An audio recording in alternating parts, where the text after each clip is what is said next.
PKS memutuskan mengusung Anies Baswedan dan Sohibul Iman sebagai bakal calon gubernur dan calon wakil gubernur di Pilkada Jakarta.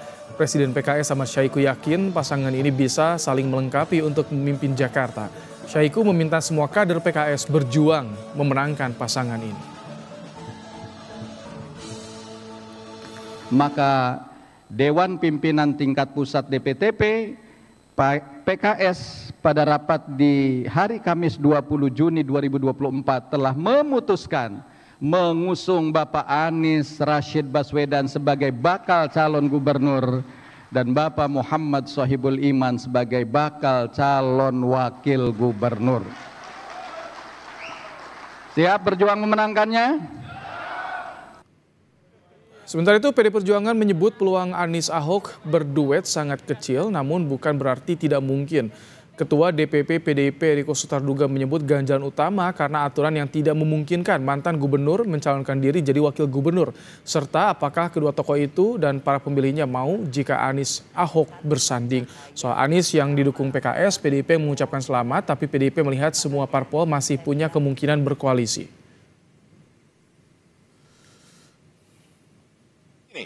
Sebenarnya bukan tidak mungkin duet Anies Ahok atau Ahok Anies. Persoalannya kan secara aturan main, undang-undangnya kan tidak memungkinkan.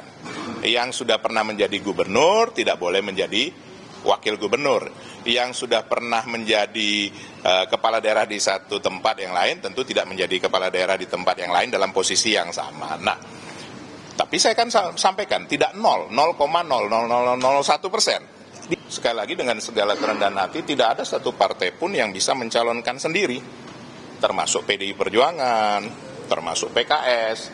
Nah, tinggal bagaimana memenuhi minimum 22 kursi kalau saya tidak salah ya. Kalau PDI Perjuangan 15 perlu 7 kursi lagi. Kalau PKS kalau saya tidak salah 18 masih perlu 4 kursi lagi. Nah, ini siapa? Apakah teman-teman media bisa menyampaikan oh satu partai lagi ini pasti, kan belum tentu kan?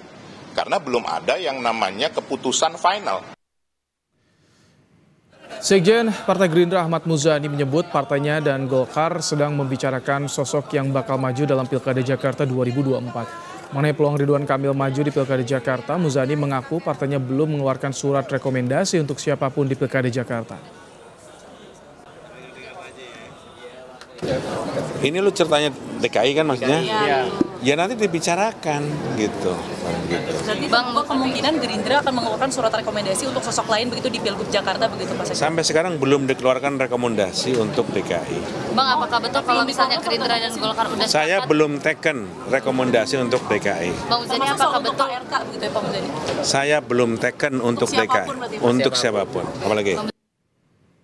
Saudara, kita bahas peta politik terkini jelang Pilkada Jakarta, terutama siapa saja yang berpeluang ngusung Anies setelah PKS deklarasikan dukungan, bagaimana pula sikap PDIP, dan siapa yang paling berpeluang akan diusung koalisi Indonesia Maju. Kita akan bahas, saudara, bersama dengan Bang Masinton Pasaribu, anggota DPR, fraksi PD Perjuangan, ada juga Ahmad Doli Kurnia, Wakil Ketua Umum Partai Golkar, dan Bung Ray Rangkuti, Direktur Eksekutif Lingkar Madani. Selamat sore, Bapak-Bapak. Sore, Bung. Selamat sore. Ya, sore, Assalamualaikum. Waalaikumsalam warahmatullahi wabarakatuh. Bang Masinton, jadi bagaimana dengan PDIP ini? PKS sudah resmi dukung Anies Sohibul Iman. Apakah ini akan bergabung, ikut mendukung atau bagaimana dari PDIP? Ya, tentu kontestasi pilkada ini kan masih panjang waktunya ya. Persiapan menuju ke sana kan masih panjang dan tentu masih sangat dinamis. Nah, bahwa di PDI Perjuangan itu ya ada beberapa nama dari internal maupun eksternal. Dari eksternal itu ya satu diantaranya ada nama Pak Anies Baswedan. Nah, tentu bagi kami ya dalam proses menuju bulan Agustus nanti ya, akhir bulan Agustus itu pendaftaran, ya tentu situasinya masih sangat dinamis tergantung dari komunikasi dengan partai-partai politik lainnya. Karena seluruh partai politik di Jakarta ini tidak satupun memenuhi syarat untuk mengusung sendiri. Maka diperlukan kerjasama antar partai politik agar dapat mengusung dan mencalonkan gubernur dan wakil gubernur secara bersamaan. Seperti itu. Oke, masih menimbang-nimbang ya. Baik, masih nunggu komunikasi juga dengan partai politik lain. Bang Doli, lalu bagaimana dengan Golkar dan juga Kim ketika ini PKS sudah resmi nih dukung Anies Sohibul Iman. Golkar bagaimana dan juga Kim, siapa nih akan diusung gambarannya untuk di Jakarta, Bang Doli? Ya, tentu kita menghormati ya keputusan masing-masing partai, itu kedaulatan masing-masing partai politik ya untuk mengusulkan nama-nama siapa yang akan dicalonkan dalam kontestasi pilkada itu.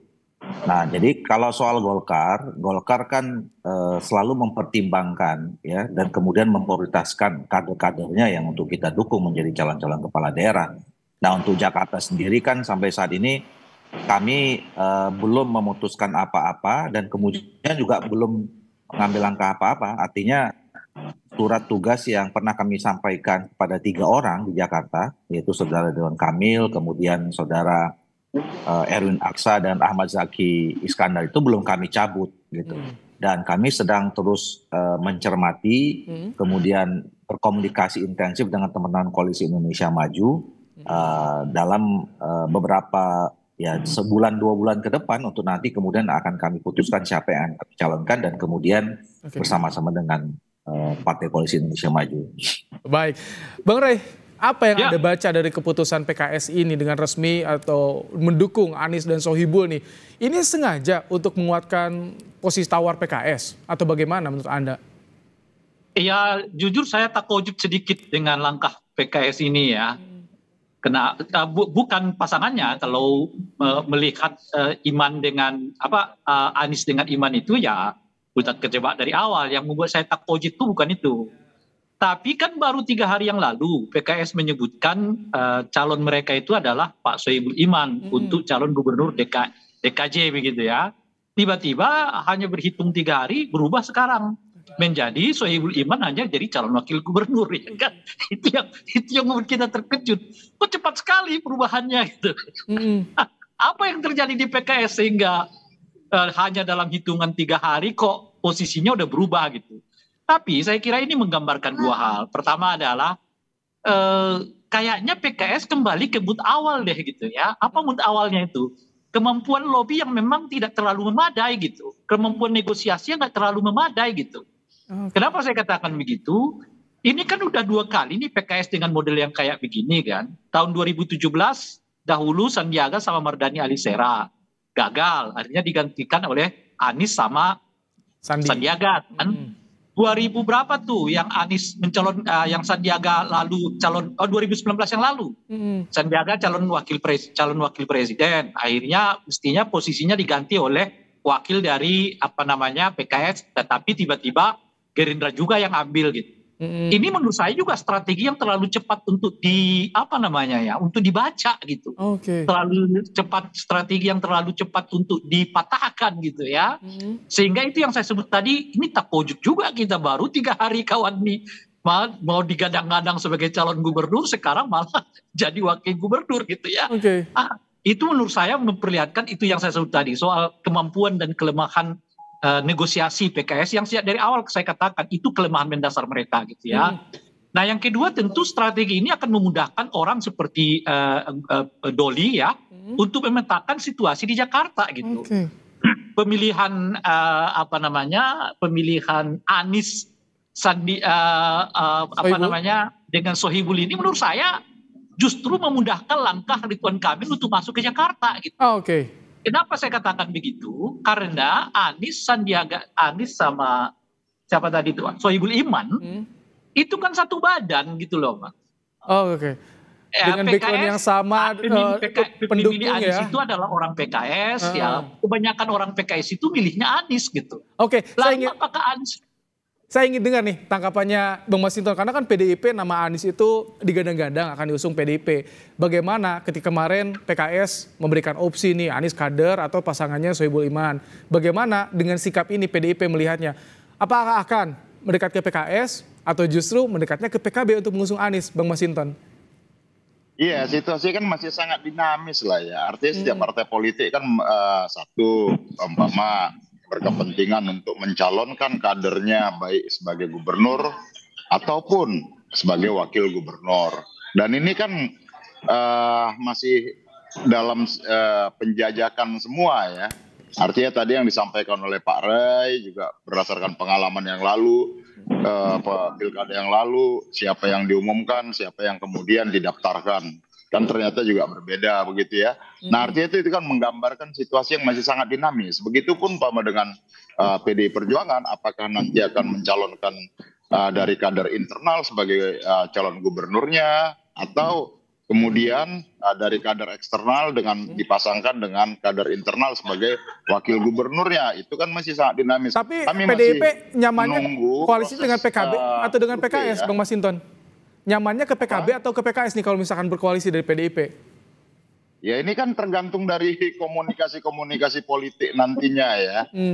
Nah artinya kami juga sedang melakukan proses survei ya dari beberapa nama-nama ya, siapa nanti yang disukai, diminati ya oleh warga Jakarta, itu nanti akan bisa kita putuskan berikutnya seperti itu siapa yang akan kita usung. Bang Doli, kalau dari Kim bagaimana sih? Karena sebelumnya katanya PKS juga merasa ditawari oleh Kim untuk jadi cawagupnya di Jakarta. Kemudian juga ada Kans Prabowo berdialog dengan Anies. Bagaimana sebetulnya pertimbangannya saat ini di Kim? Itu pertama harus dijelaskan dulu sama Rai, itu takojut itu apa itu? Biar ngerti. Ini entah kenapa yang diundang Pasar Ibu, Rangkuti, Tanjung. Ini halak kita semua. Gimana? Jadi gini, kalau Koalisi Indonesia Maju, saya kira kan kita lagi sedang melakukan komunikasi yang intensif ya. Jadi dan kami memang sudah terbiasa bahwa walaupun kami tergabung dalam satu koalisi, tapi komunikasi dengan partai-partai politik yang lain ini terus juga terjadi ya. Sama juga waktu Pilpres begitu. Saya sama Pak Masinton ini halo-haloan tiap hari gitu. Nah, jadi nggak ada masalah sebetulnya. Betul bahwa kami sudah pernah juga komunikasi dengan teman-teman PKS, juga pernah komunikasi dengan teman PDIP, dengan Nasdem, dengan PKB. Nah, ini kan untuk mencari ya formulasi-formulasi mana tahu mana ada yang bisa kita kerjasamakan kan kira-kira begitu. Nah, tapi kalau untuk Jakarta, kalau sikap Golkar dan ini yang sekarang juga terus terjalin yang intensif dengan teman-teman Koalisi Indonesia Maju, kami sampai saat ini sedang mempertimbangkan ya ada nama-nama yang didorong dari Partai Golkar dan kami juga sebetulnya ada pembicaraan, ada mungkin nama-nama baru yang bisa muncul ya dari teman-teman. Kaisang ini, termasuk nama Kaisang. Termasuk juga nama Kaisang, ya kan di koalisi itu kan Koalisi Indonesia Maju semua, ya. Jadi kami memberi ya itu kan kembali ya itu hak otoritas kedaulatan masing-masing partai politik ya mereka mengusungkan nama-nama kadernya dan saya kira nanti kan pada akhirnya kita lihat ya mana yang paling besar peluangnya untuk menang dalam kontestasi pilkada kan kira-kira gitu. Oke, ini tadi menarik ada disebutkan juga ada nama yang masih digodok termasuk Kaisang. Apakah ini Kaisang ini akan dikunci untuk cagupnya atau cawagupnya dan berapa poros nanti akan terjadi di Pilkada Jakarta? Kita akan bahas usai jeda di Kompas Petang. Kembali kita lanjutkan dialog Kompas Petang sore hari ini. Menarik tadi disinggung oleh Bang Ahmad Doli Kurnia soal ada nama Kaisang juga yang masih dipertimbangkan di Koalisi Indonesia Maju. Bang Doli, ini kalau Kaisang ini dipersiapkannya untuk cawagup atau untuk mengunci posisi cagupnya nanti? Atau justru bisa membuka kemungkinan nih Ridwan Kamil, Kaisang?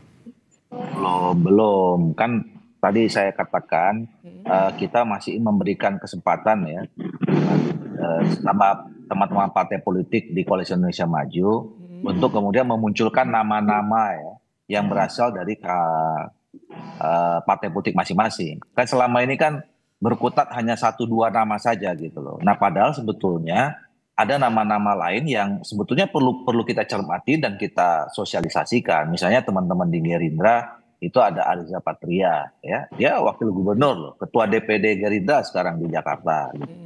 Nah, kemudian dulu teman Gerindra pernah menyebutkan nama Budi Jiwandono ya. Kemudian teman-teman PAN itu ada di situ Bung Eko Patrio. Nah termasuk siapa saja yang berada dalam koalisi Koalisi Indonesia Maju termasuk di kan ada PSI di sana ya, mereka juga punya ketua umum namanya Kaisang. Nah, jadi masih terlalu dini, masih terlalu panjang waktunya kita sudah bicara tentang siapa dengan siapa. Ini masih kita exercise lah, kira-kira begitu. Oke, Bung Rey, bagaimana Anda melihat dengan tokoh-tokoh yang muncul? PKS resmi nih, Anies, Sohibul Iman, tapi ada nama lain juga di Kim tadi, Ridwan Kamil, Kaesang, Eko Patrio bahkan. Ini kira-kira ada berapa poros nih yang akan muncul di Jakarta? Kalau Kaesang masuk di Jakarta, kayaknya cuma ada 2 poros, yaitu poros pendukung dinasti politik dan poros anti dinasti politik, kira-kira gitu. Pendukung dinasti politik ini ya tentu berkaitan dengan Pak Jokowi. Dalam bahasa yang lain, poros Pak Jokowi dan poros anti Jokowi gitu. Nanti PDIP dan sebagainya itu mungkin akan gabung dengan poros anti Jokowi tentu saja, atau anti dinasti politik. Tinggal 2. Tapi kalau faktor Kaesang nggak ada, kemungkinan besar dan saya kira makin besar kalau Anies betul-betul berpasangan dengan Sohibul Iman, akan ada 3 pasangan gitu. Siapa pasangan ketiga itu? Tentu satu dari Kim ya, yang kedua mungkin akan muncul dari PDI Perjuangan yang punya potensi mendukung sendiri kadernya dan bisa saja dipasangkan dengan Sandiaga Uno gitu. Jadi Sandiaga Uno masuk kembali, tentu P3 juga akan punya suara di Jakarta untuk menyumbang, tinggal dicari beberapa partai politik yang lain untuk mendukungnya sesuai dengan syaratan administratif, maka persaingan makin kuat. Itu yang saya sebut tadi. Ini pengaruh Jokowi masih akan kuat, masih akan terlihat di Pilkada Jakarta. Kalau di Jakarta saya kira nggak terlalu tinggi. Masih jauh lebih kuat pengaruh PKS dan PDI Perjuangan. Itu sudah dibuktikan tuh ya, oleh PKS meraih suara terbanyak, sementara PDI Perjuangan meraih suara kursi kedua dalam kondisi di mana dia digoncang gitu. Jadi suaranya Jokowi itu udah pindah. Tapi kan PDIP tetap dapat nomor 2 di Jakarta. Gitu. Artinya apa? Artinya efek Jokowi di Jakarta nggak terlalu banyak berbicara gitu. Itulah menurut saya membuat orang seperti Doli dan kawan-kawan di Kim agak ragu-ragu nih mengusung nama Kaesang. Sebab kalau Kaesang ini dipasangkan, kelihatan negatifnya jauh lebih banyak ketimbang positifnya gitu. Negatifnya ke Ridwan Kamil, negatifnya ke tim lah secara menyeluruh, positifnya justru diambil oleh kelompok non Kim ini gitu ya. Kenapa saya katakan begitu? Karena di Jakarta itu kemungkinan kalau Kaesang maju akan ada 3 kelompok yang menyatu. Kelompok Islamis dipimpin PDI Perjuangan, PKS, kelompok nasionalis nanti akan bersama dengan PDI Perjuangan, dan kelompok pro demokrasi yang isunya memang anti dinasti, anti nepotisme gitu. Ya. Nah, 3 kelompok ini akan bergabung. Lalu pertanyaannya, kira-kira pangsa pasarnya Ridwan Kamil sama Kaesang di Jakarta itu siapa lagi? Kita minta tanggapan dari Bang Masinton. Kalau misalkan tadi soal kemungkinan jika Kaesang dimunculkan, Bang Masinton, artinya ini PDIP akan bergabung dengan PKS mengusung Anies, atau orang yang tidak berada pada posisi bersama dengan Jokowi, Bang Masinton. Kira-kira pertimbangannya seperti itu? Ya, saya nggak mau komentarin inilah ya. Artinya tiap-tiap partai kan punya strategi, baik partai politik maupun mitra dalam partai politik lainnya. Nah, tentu kami PDI Perjuangan ya kami menyadari betul bahwa syarat untuk mengusung itu ya harus memenuhi syarat 20% perolehan kursi di Jakarta. Artinya PDI Perjuangan baru meraih 15 kursi, tinggal mencari 7 kursi. Maka apapun yang kita bicarakan tentu lagi-lagi adalah bagaimana membangun kerjasama dan mengajak partai politik lainnya untuk bekerja sama agar kita bisa sama-sama dapat mengusung calon gubernur dan calon wakil gubernur secara bersama-sama. Karena apapun tentu hari ini pembicaraan itu bisa ditindaklanjutin, direalisasikan kalau ya syarat secara formal untuk mengusung itu terpenuhi. Maka yang utama bagi kami adalah sembari kami melakukan survei terhadap figur, kami juga melakukan penjajakan kepada partai-partai politik lainnya, khususnya di DKI Jakarta yang memperoleh kursi DPRD di Jakarta ini. Baik, Bang Doli, kalau dari Golkar sendiri hitung-hitungannya untuk Jakarta ini bagaimana? Sekarang komunikasi yang paling intens dengan mana sih? Dengan partai mana, Bang Doli? Ya, saya kira hitung-hitungannya sama dengan partai politik yang lain ya. Untuk menghadapi kontestasi apapun ya, pasti semua partai politik atau peserta kontestasi itu ingin menang. Nggak ada orang yang ikut kompetisi tidak ingin menang gitu. Nah, itu yang saya kira kalkulasi yang selalu dipegang oleh Golkar. Makanya kita dalam mengusung calon Dan kemudian ini juga kita sampaikan kepada kawan-kawan Partai Politik Koalisi Indonesia Maju, ya, untuk apa kita bergabung rame-rame mengusung satu nama atau pasangan yang peluangnya kita tahu dari awal misalnya kecil gitu. Nah, ini yang kenapa kemarin kemudian kita mencoba ya memetakan kembali ya, antara Jawa Barat dan Jakarta gitu. Bang Doli ada ini nggak, ada wacana untuk ikut atau mengajak juga Anies masuk ke Kim, ikut bergabung? Karena kan ada wacana nih, akan ada dialog antara Anies dan juga Prabowo dari Kim. Ya, saya kira itu dua hal yang berbeda ya. Kalau komunikasi antara Pak Prabowo sama Pak Anies, saya kira itu penting,